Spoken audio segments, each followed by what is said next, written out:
Iminsi mikuru myiza ku bantu bose, iminsi mikuru ku badukurikiye cyangwa se abakurikira ikinyamakuru cyacu Ogera TV kibagezaho inkuru zitandukanye. Inkuru iri gucicikana ni umugabo ugaragara ku mbuga nkoranyambaga afite umuhoro mu mujyi wa Kigali ahazwi nka Nyarugenge. Amakuru ku mbuga nkoranyambaga ari kugaragaza umugabo witwaje umuhoro wabaye nk'umurwayi wo mu mutwe. Abantu bari kwibaza byinshi kuri uyu mugabo. Uyu mugabo yafashe umwanzuro utagayitse, ahagarika imodoka mu muhanda ndetse n'amamoto n'abaturage muri rusange. Mubona abagabo n'abagore n'abasaza n'abana bari kwirukanka umujyi bahunga uyu mugabo witwaje intwaro gakondo agenda atemagura imodoka z'abantu. Abantu bakaba bari kwibaza bati izi modoka zaba ziri gutemagurwa usibye ko abantu bo bari guhunga, ese abantu bo ntibashobora kubigenderamo?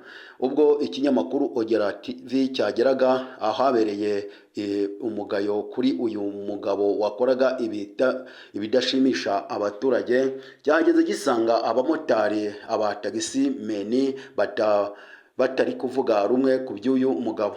Abandi bati uyu mugabo ni umusazi, abandi bati ntabwo ari umusazi, ni ubusinzi cyangwa se nibyo baba bikoresha bigize abasazi. Abandi bati nyamara uyu mugabo ntabwo igihugu cyacu cyemera abantu bavutsa umudendezo w'abaturage, ariko uyu mugabo we sinzi icyaba yishingikirije kugira ngo abe yakwitwaza intwaro gakondo ahungabanye umutekano w'abaturage. Ubwo ikinyamakuru Ogera TV cyabazaga abamotari batubwiye bati twabyutse mu gitondo tuje gushaka amafaranga yo kuba twagaburira imiryango yacu ngo natwe tugire icyo twizihiza umunsi mukuru dufite mu nda, cyangwa se n'abana bacu bariye n'imiryango yacu, ariko uyu mugabo abaye agatereranzamba atubereye amenyo ya ruguru. Tubabaje byinshi kuri iyi nkuru, batubwiye ko ahubwo baba bagiye kuba bakwigira mu rugo. Ati dore ko n'ubundi uyu mugabo ati amamoto yacu atabigenderamo kubera ko uyu mugabo nta bwishingizi afite bwatuma moto aba yayitema ngo tube twagira aho tubarizwa.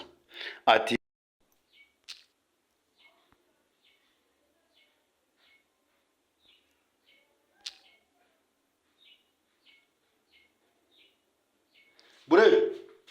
Bure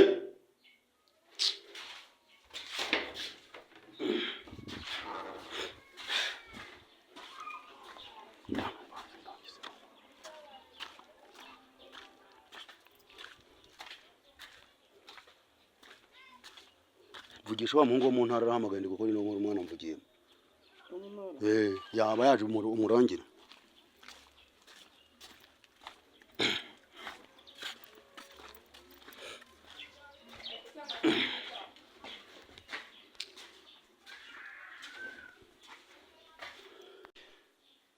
abamotari bagomeje batubwira byinshi kuri iyi nkuru, batubwiza agahinda kenshi, bati burya koko uraye neza aseka uraye nabi. Ati uyu mugabo wasanga yaba yihagiye agasembuye, yamaze kurya yasigiye abana be n'umugore we ibyo kurya ndetse n'ibyo kunywa, ariko ugasanga twebwe ari gushaka kubitubuza. Ari byo nyine aba bamotari bakomeje bavuga bati moto zacu zaba zihagendeye tugomeje kuguma imbere y'uyu mugabo wigize akaraha kajyahe. Tubabajije niba koko uyu mugabo baba bamuzi, batubwira ko uyu mugabo ari ubwa mbere bamubonye. Ati dore ko igihugu cyacu kitakigira abantu bameze gutya, warasanga hari byinshi yaba yenda kugeraho byanagirira abanyarwanda nabi. Ati kuko umuntu nk'uyu nguyu nubwo yaba ari umurwayi wo mu mutwe, ntabwo yafata umwanzuro wo kuza mu rusisiro kuba yabuza abaturage umudendezo. Ubwo twatungaga kamera uyu mugabo aho yarari, murabona ko yari afite umuhoro agana ku mabutike, aca hagati y'amamodoka agenda ayakubita imihoro. Abaturage barasandara bavuza induru bariruka. Ubwo twegeraga bamwe muri aba baturage bari bacitse uyu mugabo, harimo abagore bari kurira bati abana bacu tuburanye nabo, abandi bati umugabo wanjye sinzi aho yirukiye, kandi twari tugiye natwe kwizihiza umunsi mukuru wa Noheli nk'abandi, tugiye mu miryango yadutumiye. Abagabo nabo bati umugore wanjye sinzi aho yaba yirukanyiye. Ati dore ko n'ubundi tuburanye ari uyu mugabo ubiteye.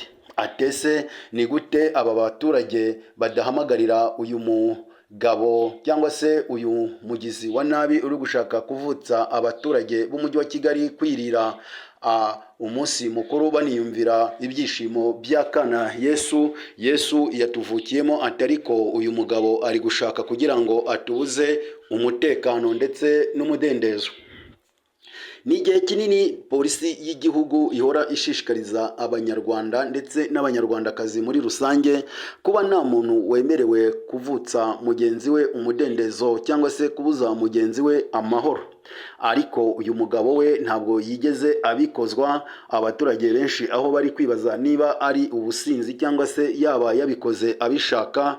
Ati abandi bakavuga ko nta muntu wakora ibingibi yitwaje intwaro nyarwanda, azi n'igihugu cyacu ibyabereyemo cyangwa se amahano yaratangiye koreka igihugu cyacu, ariko igihugu cyacu kikabona umucunguzi ugicungura. Ubu ngubu kikaba kiri mu mahoro n'umunezero w'abanyarwanda bagituye.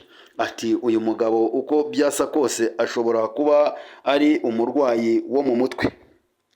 Ubwo twakomezaga gutambuka tureba byinshi kuri iyi nkuru, twageze ku batagisimeni. Abatagisimeni tugera ku mugabo ufite imyaka wagereranya nk'imyaka 40. Atubwira byinshi kuri iyi nkuru. Ati ubu ngubu nari naje nzindutse cyangwa se nje mu muhanda kugira ngo nanjye nkore, nimara gukora nk'abandi nge mu rugo nizihize umunsi mukuru n'abana banjye ndetse n'imiryango yanjye n'inshuti zanjye. Ati mu masaha y'igicamunsi, ati none uyu mugabo abineyemo ntarabasha kugira icyo mbona. Ati ubu ngubu reka nkure imodoka yanjye mu nzira. Ati atanarinda niyo yitemagura. Ati dore ko nta n'amafaranga mfite yo kuba nakoresha. Tumubajije byinshi kuba yakura imodoka mu nzira, aratubwira ati uyu mugabo nta assurance afite, nta n'indi sosiyete yatwishyura. Ati uretse kuba umuntu ariwe n'imbwa idakingiwe. Ati rero mu gihe waba wabonye imbwa yasaze, ntabwo wagomeza kuyitega iruhande kugira ngo ibashe kukurya ubure kivurira cyangwa se ubure kivuzwa. Ati uyu mugabo twamugereranya n'imbwa yasaze ariko nayo idakingiye cyangwa se itagira nyirayo. Abenshi mu barebaga iyi nkuru ni amagambo bavugaga bahuje, ukagira ngo bari babisezeranye bavuga bati reka tuve mu muhanda, uku nguku uyu mugabo agutemye cyangwa se akagakubita igiti mu mutwe waba uriwe n'imbwa y'agakara. Abantu benshi babonye iby'iyi nkuru byabababaje ndetse abenshi birabatangaza kuba umuntu w'umugabo ungana gutya yaba yafashe umwanzuro udgayitse wo kuba yajya mu muhanda agasesa abantu bifitiye umutima utuje bishimiye umunsi mukuru. bari bamenye iby'iki kibazo bafite amamodoka bayakuraga mu nzira, ariko abatarabimenya amamodoka akakomeza akisukiranya icyatezaga umurindi uyu mugabo kugira ngo agomeze akure izi modoka mu muhanda wari wigize trafike cyangwa se abashinzwe umutekano. Ukaba wakwibaza impamvu uyu mugabo yaba yakoze ibingibi, niba ari inzoga yari yanyweye cyangwa se itabi bikakuyobera. Ikinyamakuru Ogera TV ubwo cyari kiri ahabereye iyi nkuru ntabwo cyamaze umwanya munini kitaramenya ibyo uyu mugabo yaba yanyweye kugira ngo akore iki gikorwa, dore ko twagerageje no kumwegera ariko agahunga itangazamakuru, n'abari bamuzi bamubuza iby'iki gikorwa akabahungira kure, ndetse nabo agashaka kuba yabagirira nabi cyangwa yabakomeretsa. Abagore benshi ubwo twaganiraga bavugaga ko bahaburiye abana ubwo basandaraga bakirukanka bagakwira imishwaro, umwe yagiye acukwe n'undi ukwe. Abenshi bari kugenda bavuga bati umwana wanjye yaba anyuze he, abandi bati umugore wanjye yaba aciye he, bamwe bati umugabo wanjye nawe turaburanye twari tujyanye kurya iminsi mikuru. Abari mu mamodoka ubwo abashoferi batwara abagenzi twababazaga batubwiye ko abagenzi bahise basohoka mu mamodoka bariruka tutabagejeje aho twabagezaga. Ati ubu ngubu baraturenganyiriza ubusa. Abagenzi nabo bati ntabwo twari kuguma mu mamodoka, umuntu agomba kugenda atema imodoka yari kuba abuze imodoka agatema umuturage wigendera. Mu gihe rero tuzamenya byinshi kuri iyi nkuru tukaba tuzabibagezaho mu makuru yacu ataha. Murakoze.